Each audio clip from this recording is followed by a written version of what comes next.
Hey everyone, welcome to episode 31 of Business Therapy. I'm Sam Joshak, and as always, I'm here with my co-host, Jonathan Adams. Today on the show, we have Martin Barrow. Welcome to the show, Martin.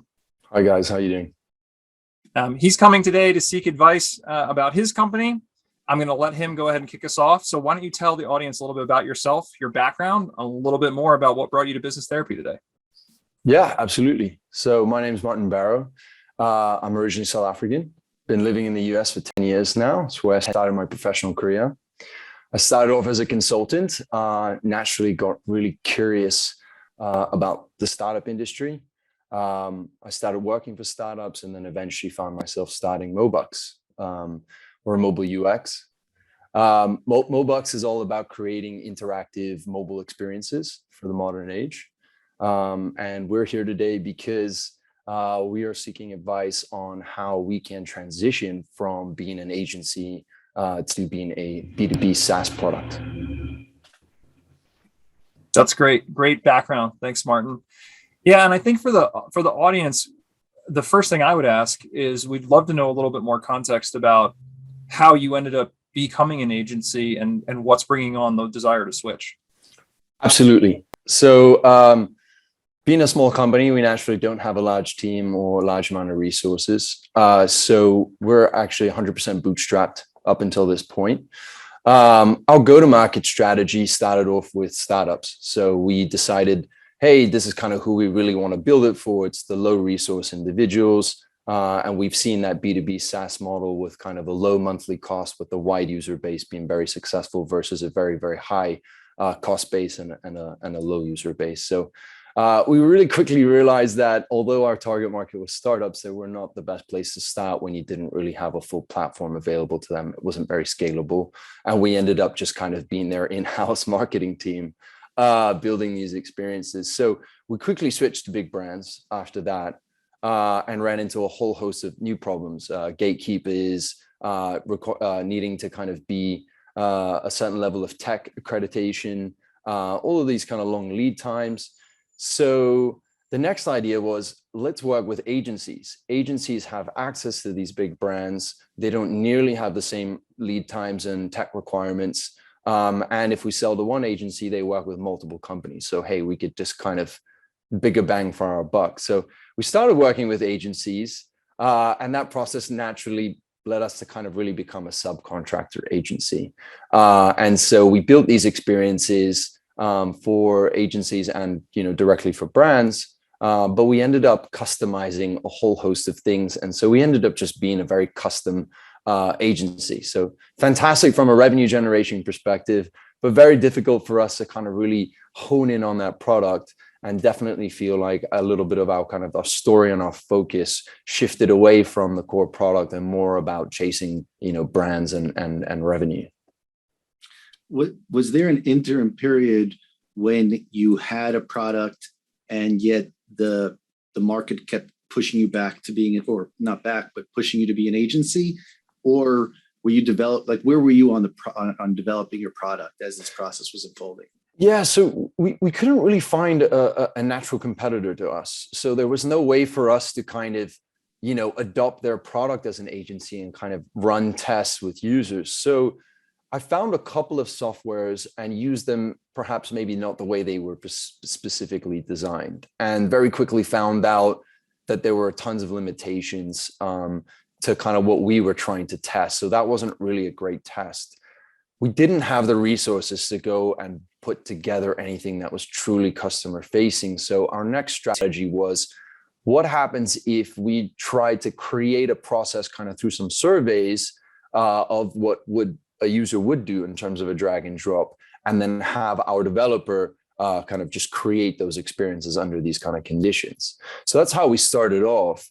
But every brand saw that and was like, this is so cool. And then can you do all of these other things? Because that's actually how we really need it to be done. And so we found ourselves kind of still, tangentially touching our core product, which is, mobile, instant, interactive, but ended up just customizing each experience, which really kind of prevented us from building a core product per se. But yeah, so that's kind of how we really struggled. And as I said, we've been fortunate to work with some very awesome clients, but ended up just building incredibly custom experiences for them all. And you don't want to be an agency.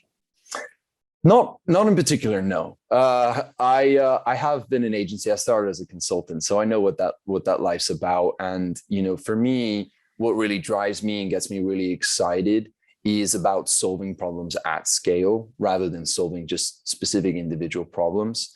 I love the space, and I'm nothing against the agency model, but it's just not really where my heart lies. My heart lies really in kind of creating a product and really iterating on a product, and that being the focus rather than the individual needs on a case by last case question, basis.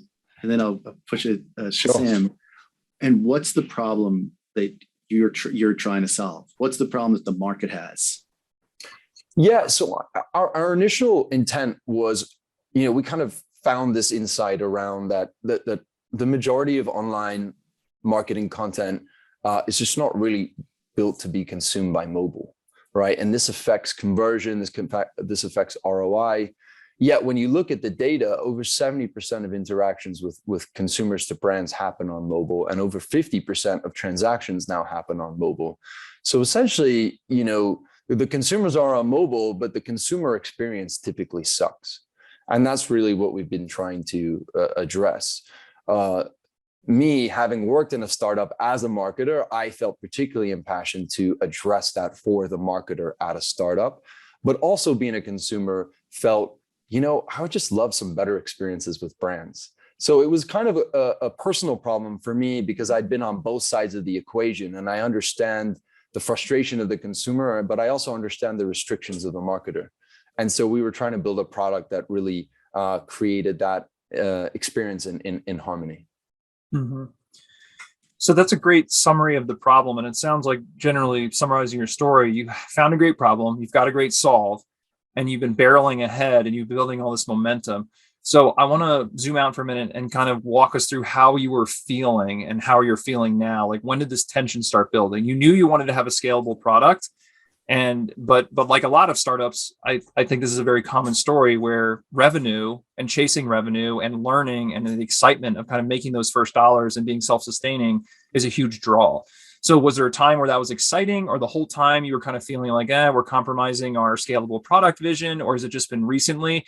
I guess walk us through your personal feelings and how has this tension been building, and where are we at now, like on that timeline? Yeah, absolutely. So, I think our intention from day one was always to create a B2B product, and our go-to-market strategy kind of had to shift as we learned. We were very lucky to be accepted to an incubator program called Antler here in New York. And through that process, that's where we learned kind of that initial learnings. Hey, startups is kind of who we wanted to be, but that didn't work out. And big brands weren't really the place to go. So we'd initially just started this agency model. I think, like most brands in the last 2 years, COVID had a very, very big impact on us. I wish, obviously I wish COVID didn't happen, but if it did happen, I wished it was 1 year later, because I think we would have actually been in a perfect position to take a huge advantage of the transition from in-person to online. But one of the first areas that dried up, at least for the first 6 to 12 months, was marketing spend. And we were considered marketing technology. So I think that was the biggest driver for us to switch to the agency model, in combination with trying to just get people that were willing to try our product, right? And, I think we definitely lost a little bit of sight of what we were really trying to prove once we started the conversations and being like, well, Armani wants to work with us. Why wouldn't we do what they want? It's such a big brand. We get to put their logo on our website. And so I think it was really just kind of came down to two problems. COVID kind of forced us to chase revenue, but also these big brands, they're kind of interested. And, it wasn't like from day one, hey, we want you to change. It started off like this. And then, how agency, conversations work. Well, but can we change just that? Okay, but then maybe also that, but then, and then when we look at the final product, it actually just morphed so much, over kind of a 30-day period. So those were kind of really the two issues that we, drove us to chase that model. And then bringing you onto the show today, where are we at from a tension perspective? So you've been doing this for a bit. Are you feeling like the agency work is now actually becoming drudgerous? You're becoming concerned? Yeah. I think it's taken me away from the core energy and of being a startup. It's so challenging to be a startup founder. You're responsible for your own motivation. You're responsible for a team's motivation. You're responsible to your clients. So there's a ton of responsibility, which I think has definitely kept me going. But yeah, the straying away from actually truly what we've been doing has been a huge strain. And that was actually one of the big drivers for me to kind of search out solutions, and how I came across your guys' podcast, which is I actually don't know how to get out of this groove. Is it going backwards? And then trying to find that initial fork in the road and go that route, or do we just change, or do we start a new company with a new concept and start again? We're kind of struggling with that, and definitely feeling not only the pressure emotionally, but also kind of realizing that I've lost that a little bit of that initial vision that we set out to achieve. So you're feeling it, Jonathan. Definitely. And Jonathan, I guess you were going to make a comment, then I'll. How many people are in your team? So we are now down to only 3 full-time people, and we have a part-time team internationally. Most of our dev resources are overseas, as well as our design resources. At the peak, we were closer to 10 people. So you can also definitely feel the pressure, right? All of these people joined with a certain vision, and over time, have kind of realized that vision has shifted. And so, a lot of the people that we'd hired bought into that vision rather than bought into just having a job, which was, very fortunate for us, but also has made us it's been difficult retaining those individuals that kind of fell in love with that vision, so. And the people that remain are all aligned on the vision now? Like, is anyone happy with being an agency? No one's happy with being an agency. I think the people that have remained typically are perhaps maybe the most practical in terms of running a business, in terms of its fundamentals. Hey, businesses have to make money. And so I think they've kind of stuck around because of that. And 2 of us are the co-founders. So to be fair, that's kind of cheating. So really, we've only convinced one person to stick around from a more of an employee style relationship. And kind of keep going. Again, I think the person that stuck around is, although we haven't built the product, we are still building kind of results of the product of where we'd want a client to be able to build. We're still building those. And I think that has kept us going for the last 2 years. There's definitely been times where we've thought, maybe we just call it, guys. But then we kind of create a magical experience, and then you're like, no, but this is why we're in it. We want to enable people to be able to do this, not just ourselves. Yeah, I mean, you see, even within yourself, it could be hard being clear on your objectives.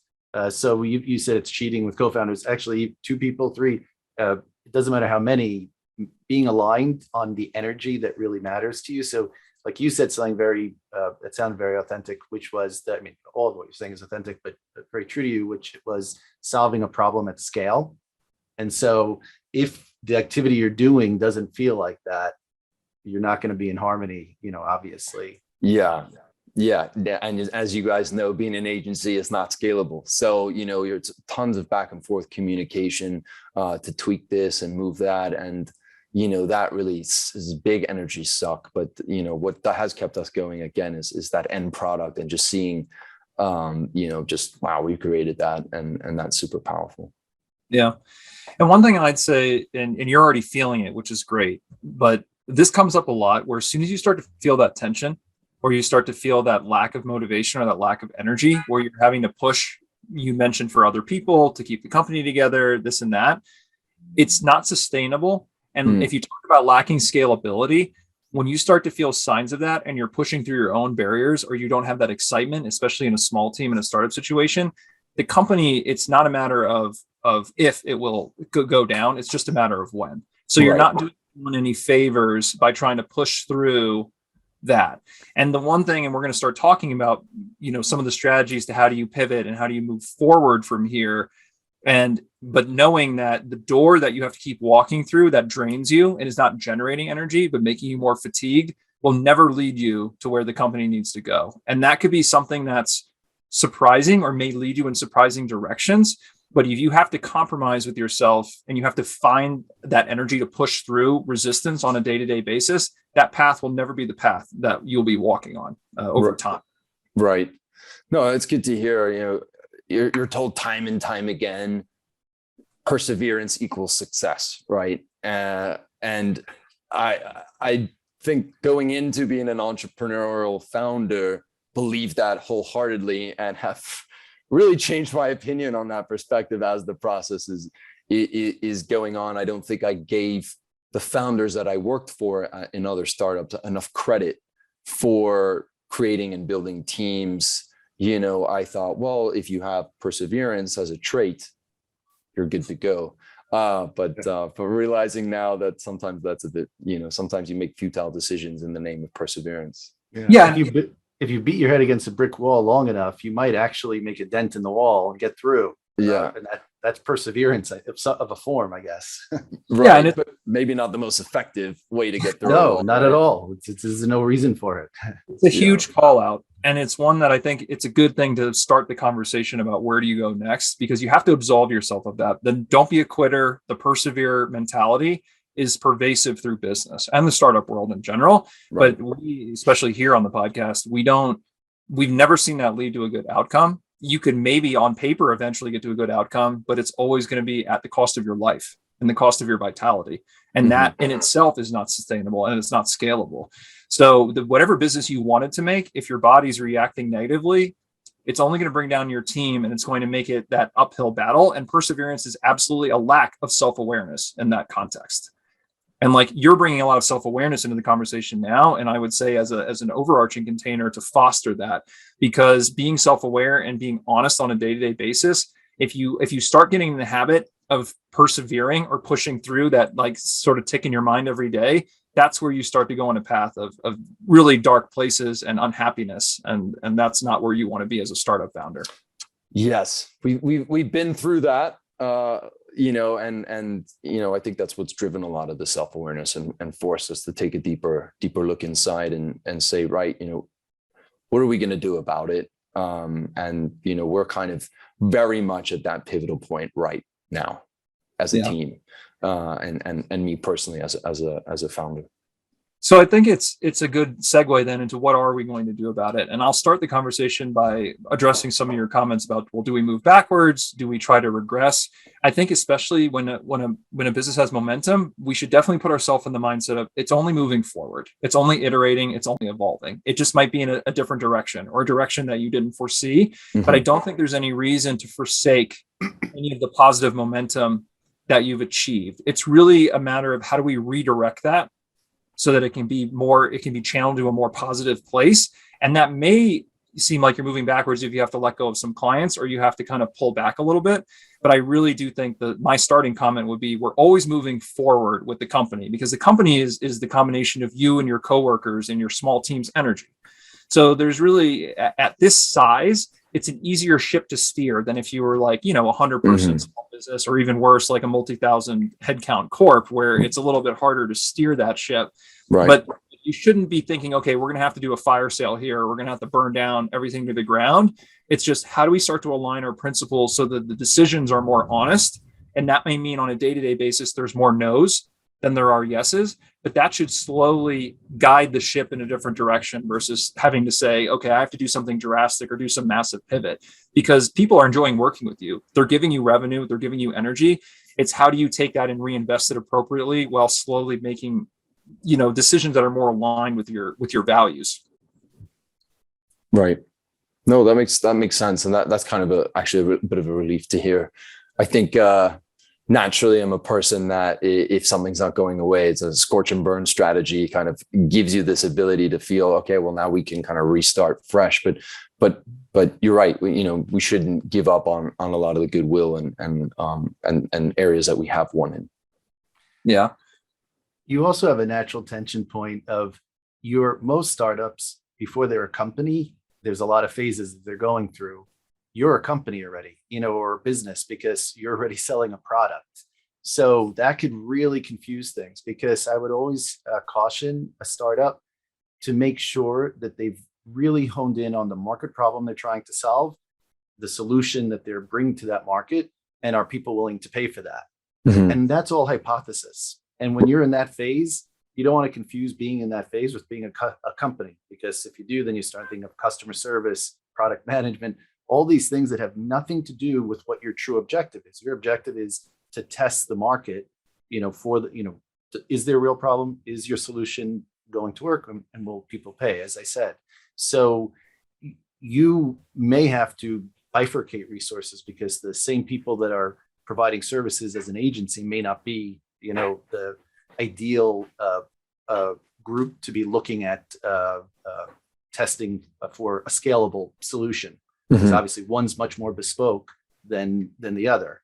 But at the end of the day, it sounds to me like you haven't really had an opportunity to test your original hypothesis. You went straight to company, without being able to first see, if there was a scalable mobile experience that people can, either through administrative tools or whatever it is, be able to create at scale, would that satisfy a need? Yeah. So then, and on top of that, I guess I would like to ask you about mechanically, and this is where we can get a little more prescriptive. What do you feel like is preventing you from shifting most of the time that you're spending in the business now to the more scalable activities that we're talking about? And I'm asking now, like, where are you blocked? Have you come to rely on the income? Do you feel overextended because you have commitments to clients? Like, Exactly. where are we at with that? It's definitely a combination of relying on income, and also just a little bit at a loss on how to effectively test the core product with almost no kind of money, right? We did try and fundraise early on, just 1 or 2 months before the pandemic hit. And a lot of the feedback was, you're too early. We kind of need you guys to go get some revenue and figure it out. So, revenue was always in the back of our head. Okay, well, we got to get some people to be willing to pay for this. And then, maybe we can work backwards on it. And as we know, that's ended us in a different place. So yeah, I think part of that tension is really just tightness on resources, and not really knowing, not really having a clear idea on how we can go test that core product, because in our minds, a true test would have a bit more of a platform vibe, right? And platforms, as we know, cost money to build.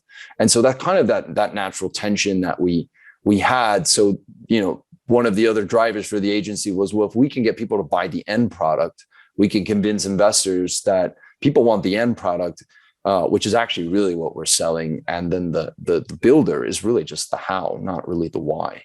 And that was kind of our initial strategy, but that hasn't, resonated with investors. And so now we're trying to figure out what other things that we kind of need to show beyond revenue and that purchase of that end experience. Mm-hmm.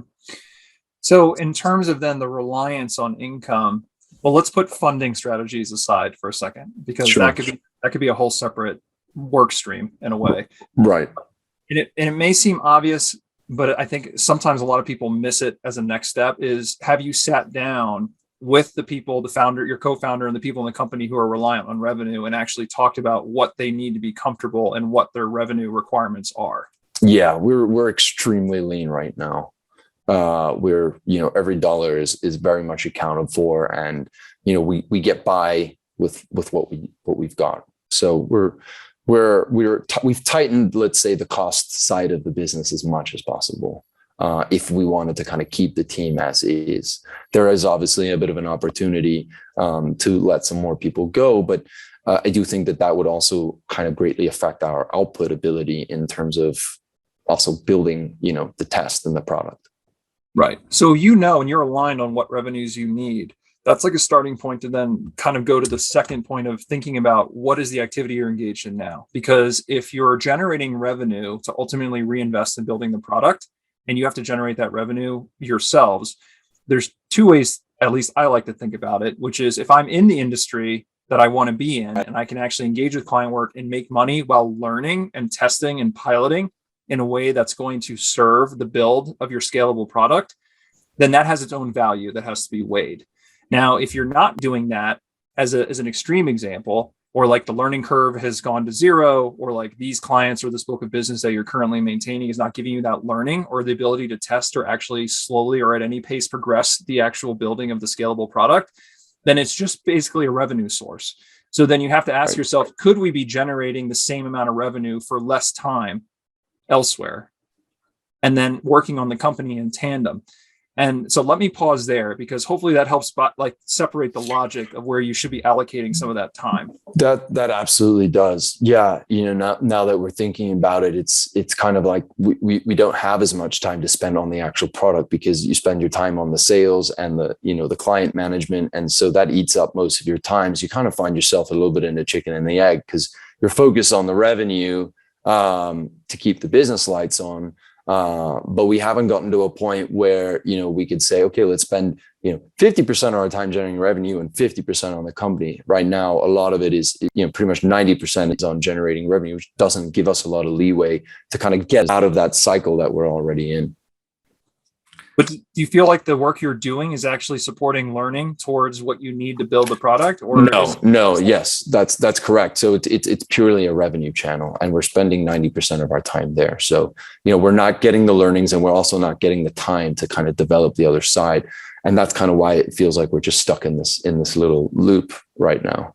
Let me make enough money so that I can eventually build my product. But you kind of keep doing that every month.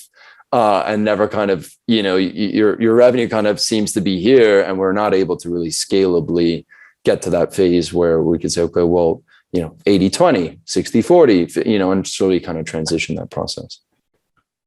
But that's another reason to bifurcate, though, the activities. So, I think you keep conflating the activity in the agency and the activity from a startup. But you want to make sure you have distinct objectives. So as Sam said, the agency is a revenue source, like any other job, or any source of funding. And so you could say, if you were starting, let's say you were starting the startup today. Let's say you had the idea today. You were working in an agency and there was nothing that you did until now. What would be your next steps? So through working on in this agency company, you realized, there's this possible market need and solution. What would be your next step? So if we'd started off as an agency, my idea would have been to scale the agency enough so that we could start to allocate resources, excess spillover resources, into kind of slowly developing the product and using our access to the clients as a way to learn from them and kind of really hone in on a product. But that's effectively where you are. So in other words, if you could let go of the past and just say, what in fact are the conditions right now, I think it could liberate you to think of your objectives I see that more clearly, as opposed to thinking about the past and bringing that into this moment now.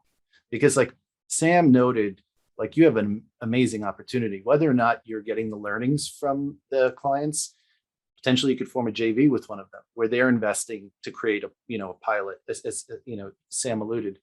But you wouldn't think of that if you're thinking, well, we already started this relationship, with that in mind, but didn't get there.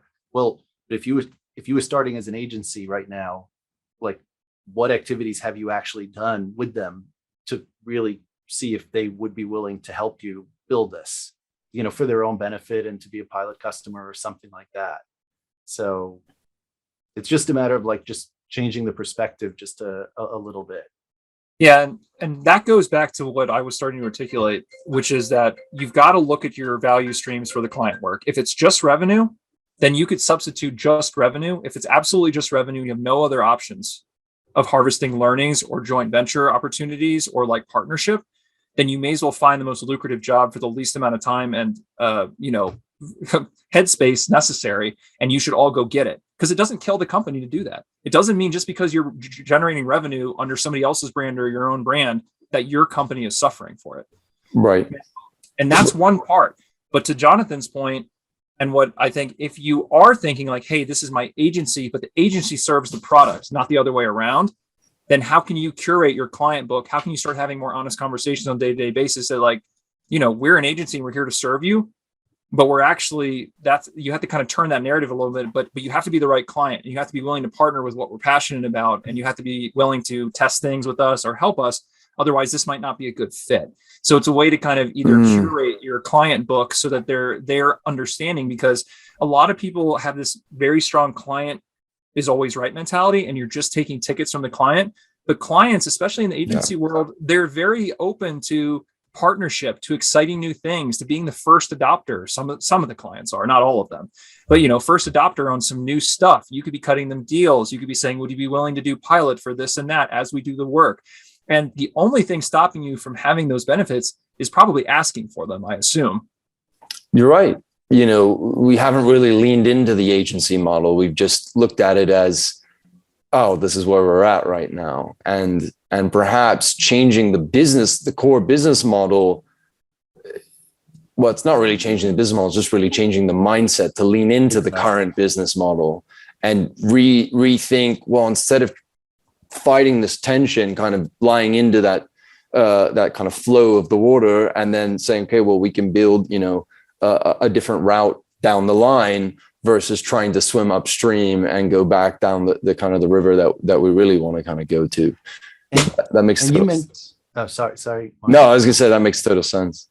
And you said that now you're forced to subcontract to agencies that have, I don't know how large their book of business, but when I hear that, I'm excited, because that says, oh, maybe they can help see if all of their clients would be interested in a product where they can create a better mobile experience, much more cost effectively as if it was a product.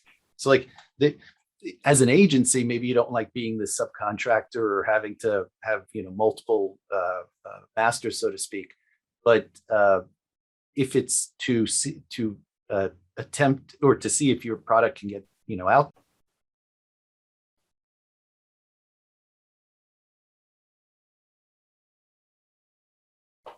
Yeah. It's a going back to your current book or all your current work, or you said 90% of your time is allocated, and asking, what can this work do to serve our company purpose and our company mission? And then starting to articulate that professionally and being really upfront about it in all your interactions. And that means that some doors are going to close to you, but that's what I'm talking about earlier in the show, where that's your gentle bending toward where you need to be, because you can have the revenue, you can align it with your purpose and mission, and you can be open about it with clients. And if they don't like it, then that's not the right client. And that's where your client work can slowly evolve so that it should be more exciting. Because of the point of it, there's a real logic to bootstrapping and taking your own controlled revenue and reinvesting it, but scaling that up, like you mentioned, it only works if you don't hate it. Like with the first thing we talked about, which is if you're getting up every day and you hate it, you can't push through that. So you've got to figure out how you can take what you're doing and make it more exciting and make it serve what you want, and have that honest dialogue with your client book. Or if it's just making money and it can't happen, then make money somewhere else, and then take the time you have to do what's exciting. Because I guarantee there's no avoiding the drudgery of making money and funding and getting. I'm sure you've had that dog and pony show. Trying to get funding is just as drudgerous, if not more so, than just finding a six-figure job if you can get one, or close to that, and funding yourself that way. So, it's one of those things that you can't separate. The capital, the energy has to come from somewhere. But I think, especially with the relationships you're building and the clients you have, just being more honest and asking them, or asking yourself what they can do for you, and then asking it of them, is going to really start to move you in the right direction. I think bringing back more excitement to the work. Yeah, no, that's great advice. You're right. I think we look at ourselves a little distastefully, rather than kind of leaning into it and saying, well, let's go with the flow. And that's kind of back to that perseverance issue, right? It's like, no, but that's our mission. Let's persevere. And maybe the perseverance is going with the flow, because you're still open, and you still have the ability to work on the original product, even if you're not moving at the pace that you wanted to. So, no, that's really great advice. I love that. It's just such a simple mindset shift, but critical. Yeah. Are you working on the mobile experience for these clients, or are you just doing general marketing? No, we build the entire mobile experience. Yeah. So Oh. it's a very hands-on job. That's why it takes up 90% of the time. You do sales, then you do account management, and then you're managing all of the parties in between. And then we're actually building it with our dev team. So we have our overseas dev team. We actually build, manage, run the whole experience and everything.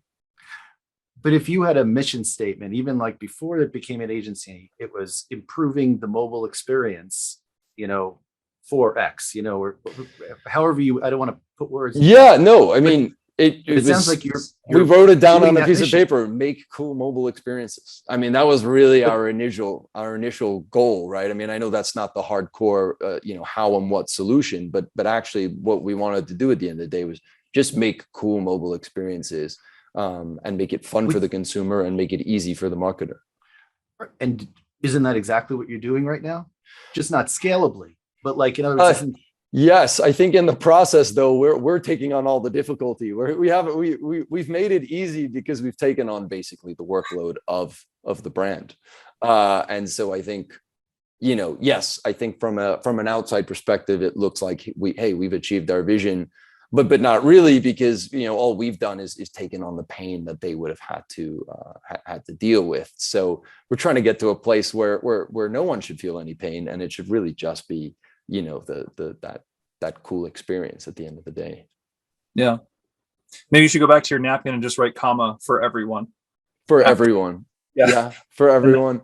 I'll help you align the scalability aspect. We honed on D2C because we feel B2B will be eventual, but we found, at least from our insights, and I don't know if you guys have that, B2B consumers are less worried about the customer mobile experience journey. 20% of B2B sales happen on mobile, so almost none. But two, most B2B people have a ton of other priorities over, is this a beautiful interactive experience, which is, will it help my business?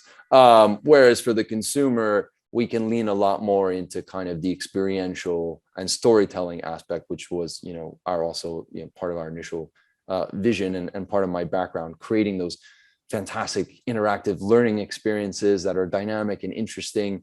All those things that we even wanted more when we were stuck at home during COVID, which is, why I wish we were just born kind of a little 1 year earlier, and kind of got to a place where I think we could really help brands lean a lot more into that during COVID.